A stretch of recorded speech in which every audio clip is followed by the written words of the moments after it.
1131과 함께하는 사순절. 안녕하세요 교회학교 여러분, 좋은 아침입니다. 오늘은 4월 11일 월요일이에요. 오늘부터 우리는 고난주간이 시작되죠. 예수님께서 우리를 위해 흘리신 피와 고난을 묵상하는 한 주 되었으면 좋겠어요. 무엇보다 말씀을 통해 하나님을 발견하고 예수님을 발견하고 주님의 말씀대로 살아가겠다라고 다짐하는 우리가 되었으면 좋을 것 같습니다. 자, 이제는 성경과 노트, 필기도구를 준비하세요. 0단계입니다. 준비되었으면 기도할게요. 하나님 아버지, 오늘도 말씀을 주셔서 감사합니다. 저의 마음과 저의 생각이 깨끗한 모습으로 하나님 말씀을 먹을 수 있게 저의 모든 죄와 나쁜 생각과 나쁜 습관들을 깨끗하게 씻어주세요. 저의 주인 대신 예수님을 따라가겠습니다. 성령님, 말씀을 깨닫게 해주세요. 예수님의 이름으로 기도드립니다. 아멘. 자, 여러분, 1단계 말씀 먹기예요. 오늘 우리가 함께 읽을 말씀은요, 욥기 35장, 36장의 말씀이에요. 두 장인데요. 욥기 35장, 36장의 말씀이에요. 읽으면서 이 말씀이 무슨 이야기를 하는지 짧게 요약해 볼 거예요. 읽고 요약하는 동안 영상을 잠시 멈추고 다 하고 나면 다시 틀어서 함께 하면 돼요. 준비됐어요? 그럼 시작! 여러분, 오늘 말씀은 무슨 이야기를 하고 있나요? 한번 요약한 것을 읽어보세요. 목사님은요, 이렇게 요약했어요. 엘리후는 욥이 내가 하나님보다 의롭다고 말한 것이 옳으냐며 반문합니다. 그러면서 하나님은 사람에게 영향을 받지 않으시고 교만한 자들의 간구를 듣지 않으시기 때문에 욥의 헛된 말들에 응답하지 않으시는 것이라고 이야기합니다. 그리고 엘리후는 악인을 벌하시고 고난을 받는 자에게 공의를 베푸시는 하나님에 대해서 이야기합니다. 그분은 악인에게 교훈을 주셔서 죄악에서 돌이키게 하시는 분이기 때문에 욥이 순종하기만 하면 형통하겠지만 순종하지 않으면 칼에 쓰러질 것이라고 경고하고 있습니다. 목사님은요, 이렇게 요약했어요.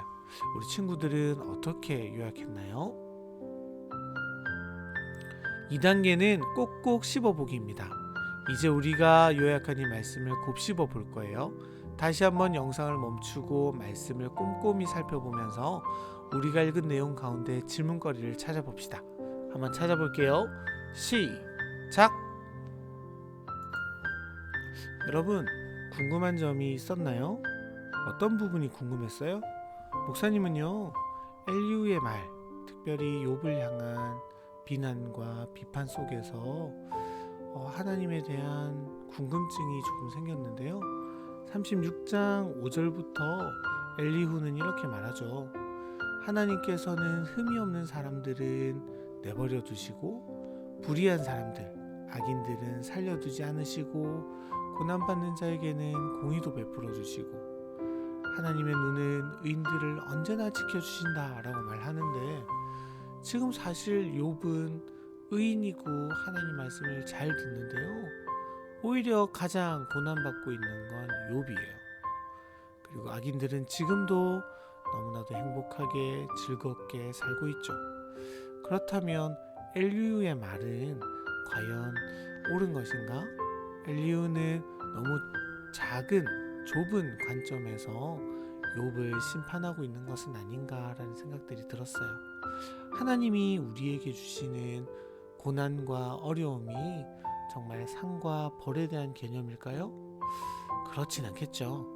하나님은요, 의인에게도 고난을 주실 때가 있을 것 같아요.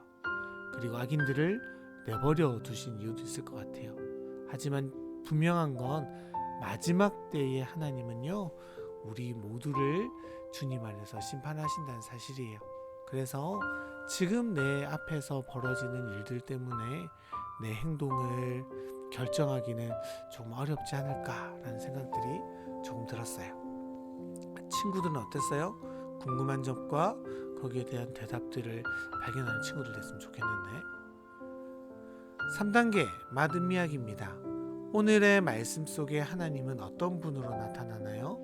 내가 말씀 속에서 발견한 하나님을 적어보겠습니다.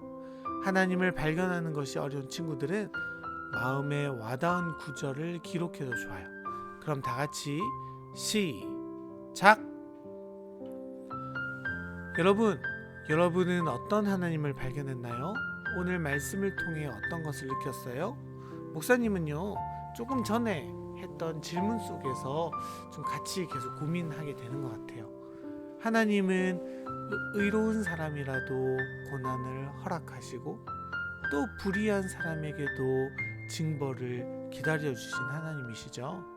그러면서 목사님은요, 기다리시는 하나님에 대한 생각들이 좀 들었어요. 지금 목사님 앞에 벌어지고 있는 상황들, 또 우리 신앙생활을 하면서 벌어지는 모든 상황들 속에서 하나님은 어쩌면 우리보다 더 우리를 기다려주신 분일 수 있겠다. 지금도 욥과 친구들의 끊임없는 대화들을 주님은 그저 듣고 기다려주고 계시죠. 우리들의 삶도요, 주님과 가까워지는 방향으로 가지만 너무 느려 보이기도 해요.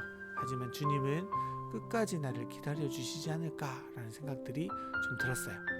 그래서 여러분, 목사님은 오늘 말씀을 통해서 우리를 위해서 기다리시는 예수님도 떠올랐어요. 여러분, 지금 예수님은요, 우리를 너무 사랑하셔서 이 땅 가운데 오셨죠? 그럼에도 불구하고 우리들은, 또 사람들은 예수님을 발견하지 못했어요. 그럼에도 불구하고 주님은 그 사랑을 위해서 십자가의 길로 지금 걸어가고 계신 거예요.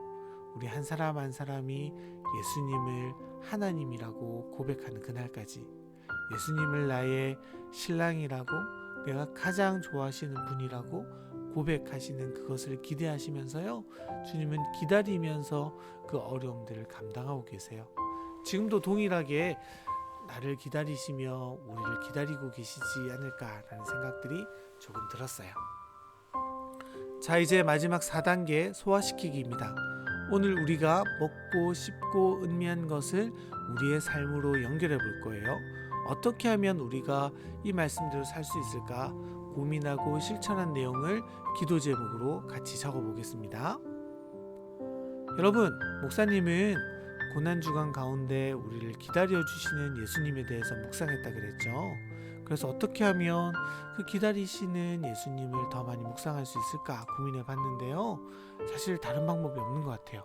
그래서 목사님 오늘의 미션들 정말로 잘 실천하고 나를 기다려주시는 예수님처럼 목사님도 목사님에게 베풀어 주실 응답을 기대하며 신뢰하며 예수님의 응답을 기다려봐야 되겠다라는 생각들이 조금 들었어요. 그래서 예수님을 신뢰하고 또 오늘의 미션들 완전히 완수할 수 있는 목사님 됐으면 좋겠어요. 자, 이제 우리 안락교회 교학교 여러분, 오늘 생각하고 결심하고 기도한 내용들을 같이 한번 꼭 실천해 봅시다. 목사님이 마무리 기도할게요. 하나님 아버지, 감사합니다. 오늘도 우리를 말씀 가운데 드러나게 하시고 말씀을 묵상하게 하시고 또 실천할 마음을 허락하여 주셔서 감사드립니다. 하나님, 오늘 하루 살아가는 동안 주님의 말씀이 우리를 인도하여 주시는 그 은혜를 경험하게 하여 주시옵소서. 말씀으로 살아갈 때 하나님 우리에게 주시는 그 형통함도 복도 마음껏 누리는 안락교회 교학교 될 수 있도록 은혜도 더하여 주옵소서. 예수님 이름으로 기도드립니다. 아멘. 이제 오늘의 미션입니다. 오늘은 4월 11일이에요. 오늘의 미션은 바로 가족과 함께 호산나를 외치며 예수님의 예루살렘 입성을 표현해 보세요 입니다. 우리 친구들, 오늘 1131과 함께하는 사순절은 여기까지예요. 오늘도 주님과 함께 걸어갑시다. 우리는 내일 또 만나요. 안녕.